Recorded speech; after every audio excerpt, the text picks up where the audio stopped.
Welcome back to Coffee and Conversation.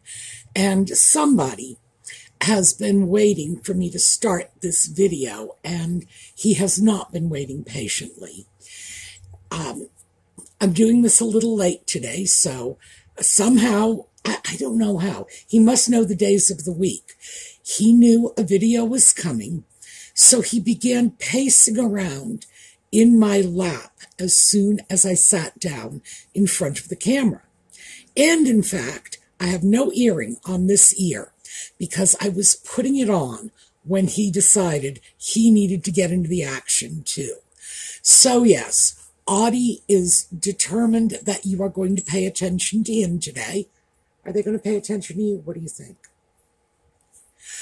And today I thought we would pick up the threads from yesterday and get a little more specific. We were talking about things like planned obsolescence, how to find halfway decent shoes, and just the overall sense of why it is so difficult for us to get the same quality our parents and grandparents got when they lived in a much less technically advanced society. So, I'm going to take a break while the intro is playing and deal with the bad cat, and I will be back. Go ahead, show them what a bad cat looks like. But yes, he's been a handful today. So, I'll be back in a minute. What do you think? Will we be back in a minute?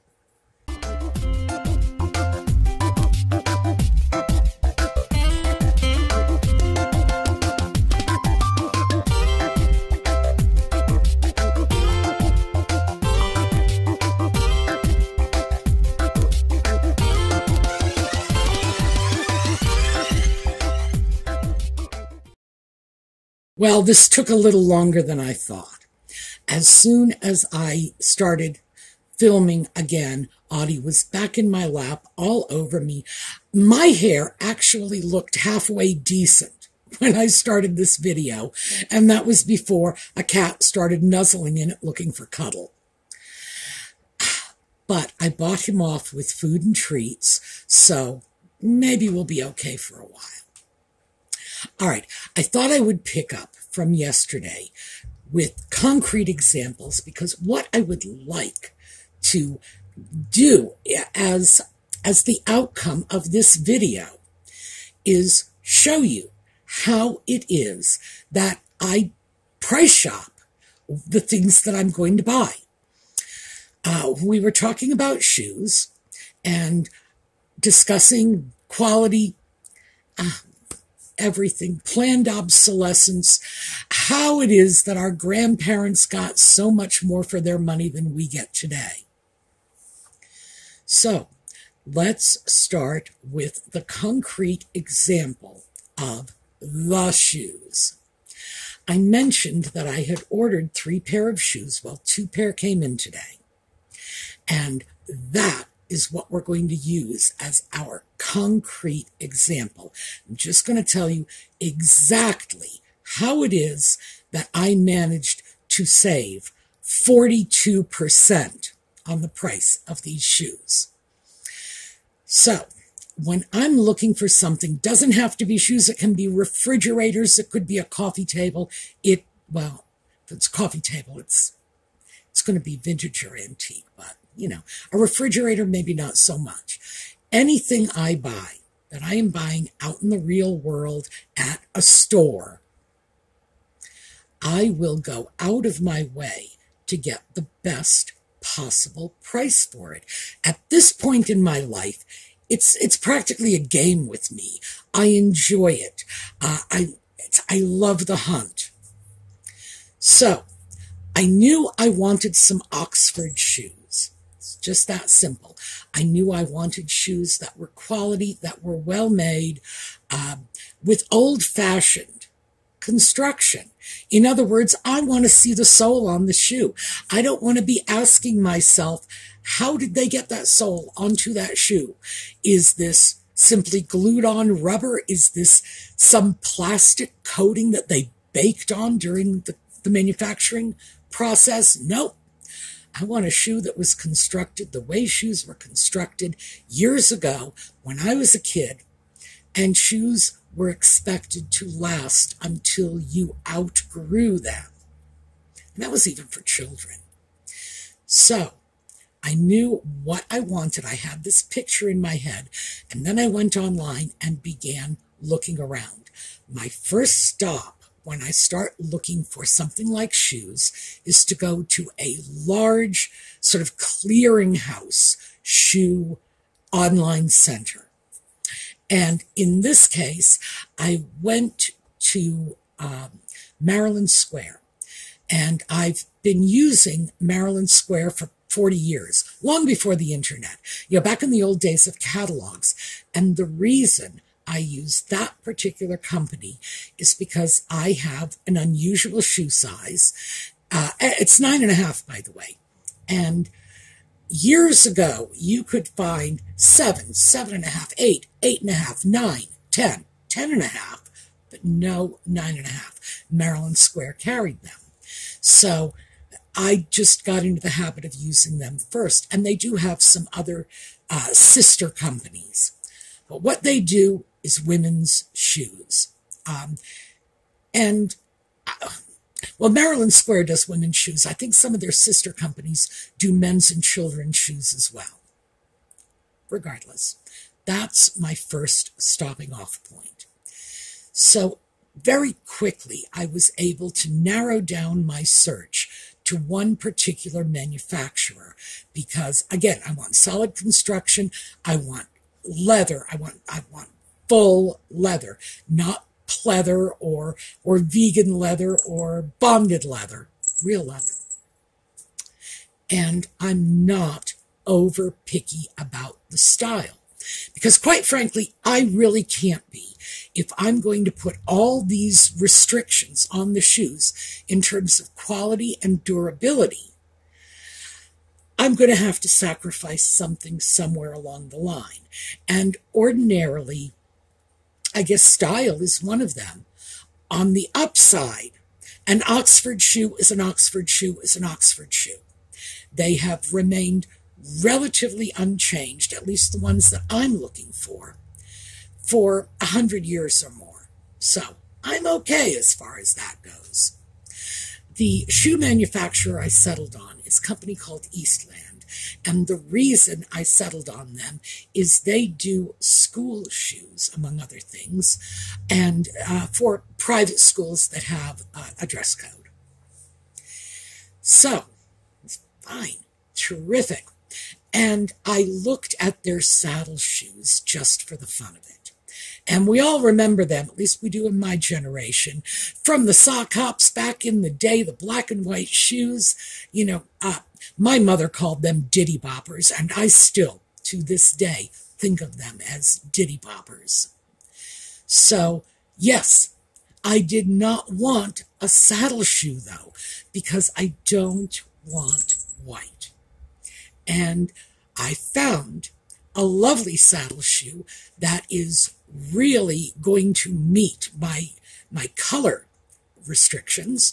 Again, no white.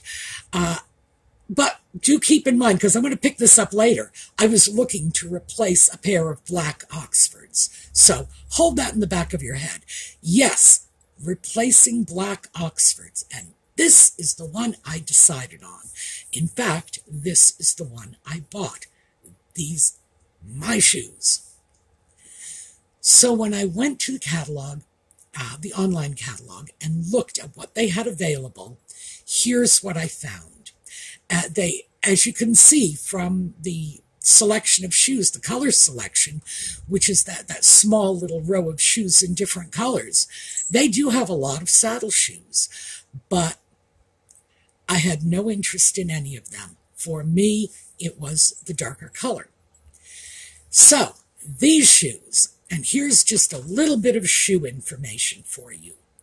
The overall category these shoes fall into is Oxford. That's because they lace up the front.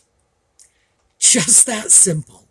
Now, Oxford shoes were very unisex back in the early 20th century when they were extremely popular. Women's shoes worked like men's shoes in this sense, and they just laced up, and frankly, I think you would have been hard-pressed to tell the difference between men's shoes and women's shoes in the 1920s, especially if you were looking for athletic shoes like golf shoes. These would be a perfect pair of golf shoes for the 1920s, especially because, 1920s, they didn't have cleats on the bottom of the shoes.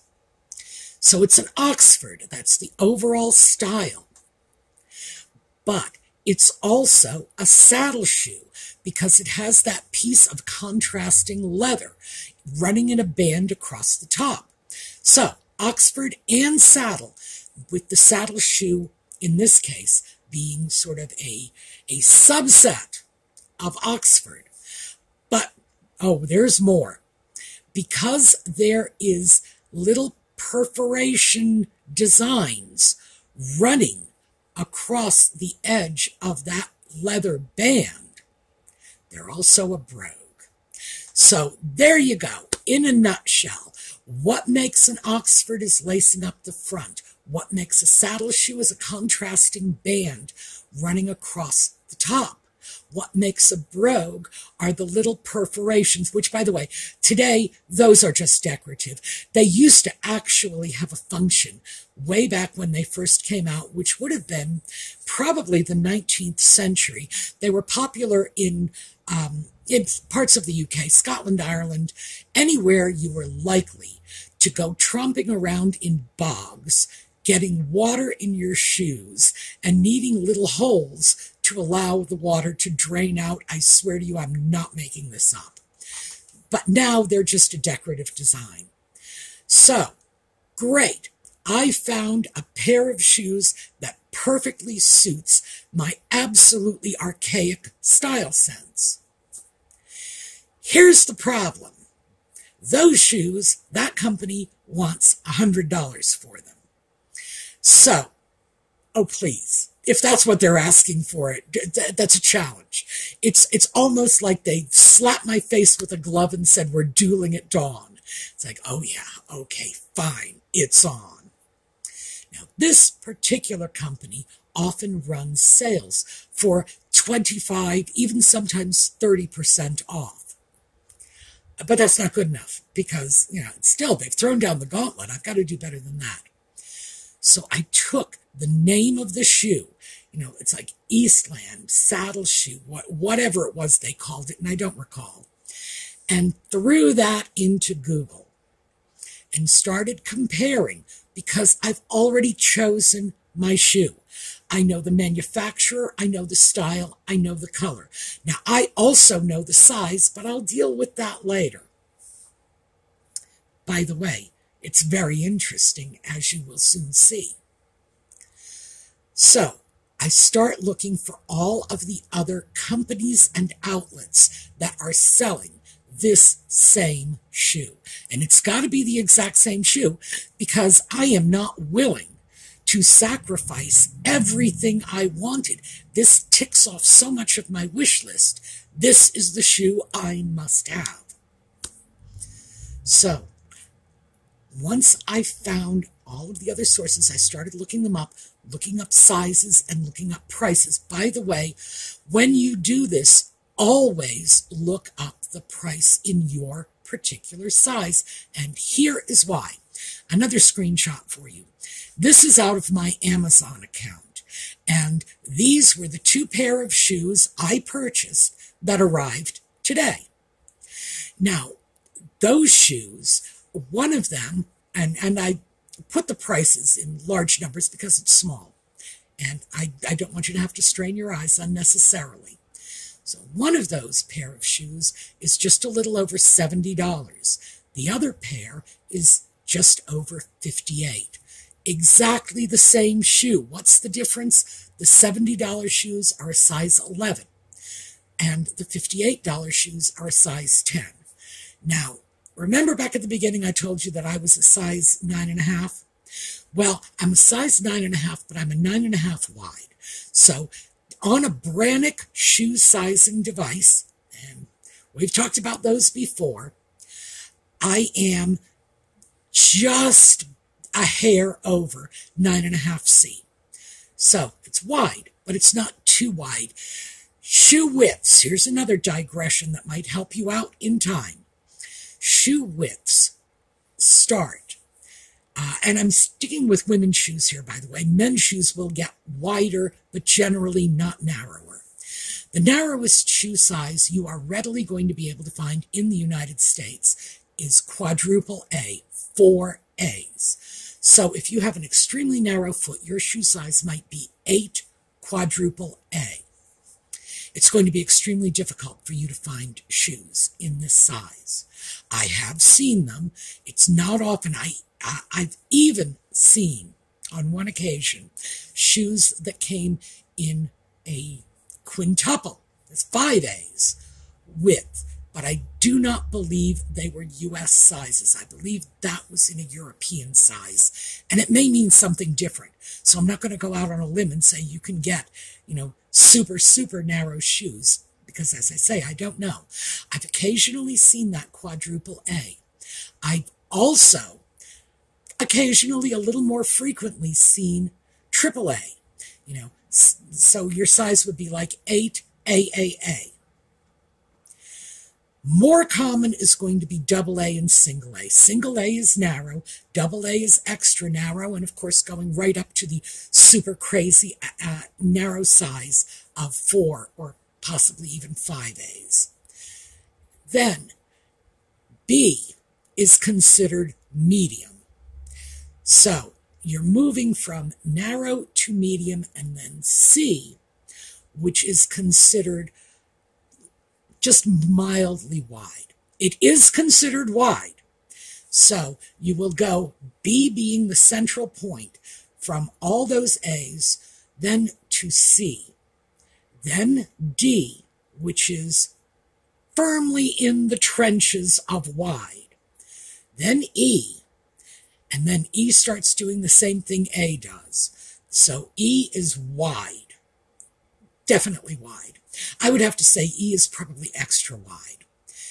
Then you're looking at double E, triple E, quadruple E. I have even seen 5 E's. And 5 E's, by the way, are a lot more common than 5 A's because more people, as they age, tend to have feet that are spreading out and getting wider.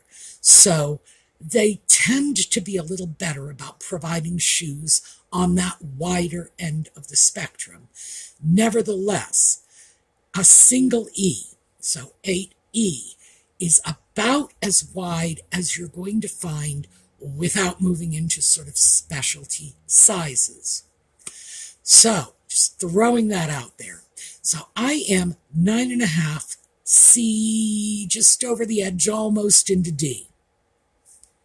So, when I look for a shoe, if I cannot find a 9.5 wide, and believe me, I'm lucky if I can just find a 9.5, I already know the kinds of shoes I can slip over into 10s on.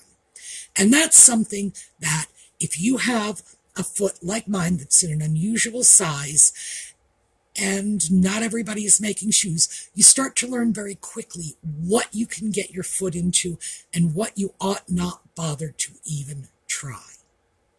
So, if it's a style that runs a bit wide to begin with, yeah, I can probably do 9, 10.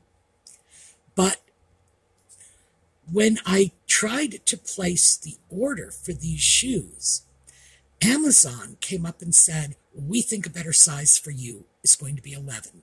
And we base this on whatever. Who knows? I know most of these companies track my online buying anyway. So when they say something like that, I usually assume they've probably got information about what I've bought in the past, even if I haven't purchased it from them. So to be on the safe side, I bought 2 pair of shoes. One was the 10 I really thought would fit me. The other was the 11 that Amazon thought would fit me. Now, clearly, there's a price difference. These shoes are only one size apart, 10, 11. That's it. And although I should say some companies do have 10.5s now and 11.5s, that's rare. Usually once you got past 9, you were essentially dealing in just nice round numbers with no halvesies.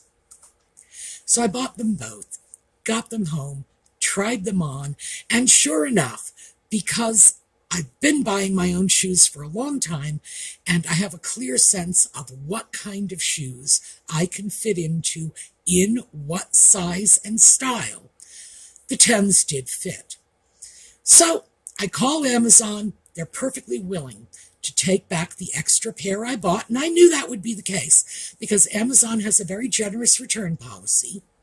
And I've got those shoes packed up in a bag. Monday morning, I'm going out shopping, and I'm going to be able to drop those shoes off at a local department store that I'm planning to go to anyway, so it's not even out of my way and doesn't cost me a penny. And that is why I would take a chance buying the off size on the Amazon website instead of going back to that other company. Remember, they were selling shoes for $99, but I can catch them offering 30% off, and I could probably catch them easily. They run sales all the time, but they charge for returns. So the smarter move is to buy it from Amazon right along with those $58 shoes that I wanted and am, in fact, keeping. So just by doing a little shopping, and it didn't take me more than half an hour, doing a little shopping, I went down from $99 for the original quote on those shoes. And by the way, that seems to be the going price in most places. I was able to go down from $99 to $70 on the pair of shoes I didn't want. That's 30% off.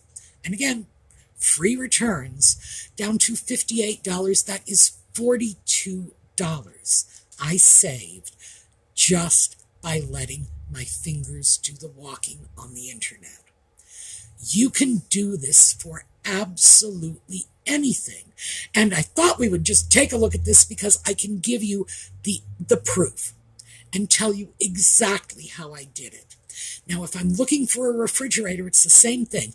I start shopping at all the big appliance stores online, pick out what I want, take that model number, run it through Google, start searching, and then I start comparing. And it's not just going to be price. I want to compare availability. I want to compare delivery schedules. I want to compare the colors, because keep in mind, these days, sizes and colors make a huge difference, as you just saw from those two pair of shoes, a $12 difference from one size to the next. I don't even understand that. Oh, and by the way, it's not because they charge more routinely for size 11 shoes. I believe the size 8s were also $12 more. For some reason, they were just trying to get rid of the 10s. So, good. Worked out for me. But this is how I do it. Because just because I want what I want doesn't mean I'm necessarily willing to pay whatever somebody asks for it. I love my bargains. This is like the great joy of my life. Oh, here. Bargains. Here, let me just see if I can get this. This is one of my favorite little scarves with the little bicycles on it. $1 at Dollar Tree. And I will wear a scarf like this one day, and I'll wear a Chanel the next. And quite frankly, I'm equally happy with both. Maybe a little happier with this one because it was such a bargain. So the fact is that getting what you want doesn't have to depend on having a lot of money or being willing to pay a lot of money, because, as I say, you just shop a little. Now, personally, I consider it absolutely obscene that the same item is going for $58 on one site and $99.99, because I think that's what it was. It was almost $100. I think just a few pennies off on another. Does that seem right to you? That does not seem right to me. That's the sort of thing that might make me turn into a communist, because it just seems like profit gouging. I understand these people need to make money. Of course, everybody needs to make money. And I don't have a problem with people legitimately making money if they're providing a legitimate service. But in this case, as I said, I'm getting better service from Amazon because my Amazon shoes arrived today. A pair of shoes I had purchased from that company whose website I showed you. I had purchased them 3 days earlier, still have not arrived. That's number one. And if I don't like them, it's going to cost me about $12 to send them back. Well, that's what they think. They want you to use their return service. I just put my own label on the box and, send it out. Why? Because I'm not afraid to type a few words into my computer and print out my own label if it's going to save me $5 on the shipping. So the other shoes, if they end up going back, yes, I'm going to have to pay for it. So if I have to pay for the returns and I have to wait, 3 days, I'll probably have to wait like a week longer if you count the pre-Amazon purchase time and the post-Amazon purchase time. Wait a week longer to get it, then what are they doing for that extra 42% they are charging me for those shoes? Seems to me I'm getting a better price and better service from Amazon. Now, this wasn't intended to be an Amazon commercial. It just so happens that they have a very good return policy. And I do want to mention that in case you want to do what I did, which is grab 2 pair of shoes and say, I'll keep the one I like because it's no cost or trouble for me to return the ones I don't. I don't even have to box it, by the way. I just take the shoe box itself, bring it down to the department store, say, here, show them a picture of a QR code from my phone. Look, here's my code. Done. And I'm going to be there Monday morning anyway. So, yes, I like Amazon for this, but there are many, many other online companies who are doing very much the same thing, offering the same level of higher quality service. And they're not only not charging you more for it, they're actually giving you discounts on top of it. So I would say the next time you see something you want, I don't care what it is, a blouse, a puppy. Well, no, not a puppy. Okay, maybe not a puppy. But a blouse, a bicycle, a car, a refrigerator, a coffee pot. This is what you can do. Search it online and check. But again, check carefully because the lower price might not be there for the item in your preferred size, your preferred color, etc. So, gosh, it looks like I've spent so much. We're going to stick together a little longer. The reason we're going to stick together a little longer is because I spoke to you folks yesterday saying, gosh, you are just such great therapists for me.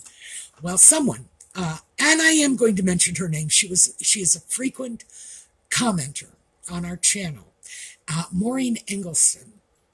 And she is from Scotland, as I recall. And let me know if I'm wrong, Maureen. She had said this to me about my needing a pair of black shoes. Remember, I told you, keep that in your head.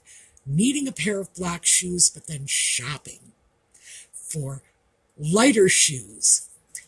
And she said that the colors are more vibrant on the lighter shoes. The details are more clear. And I think she's right.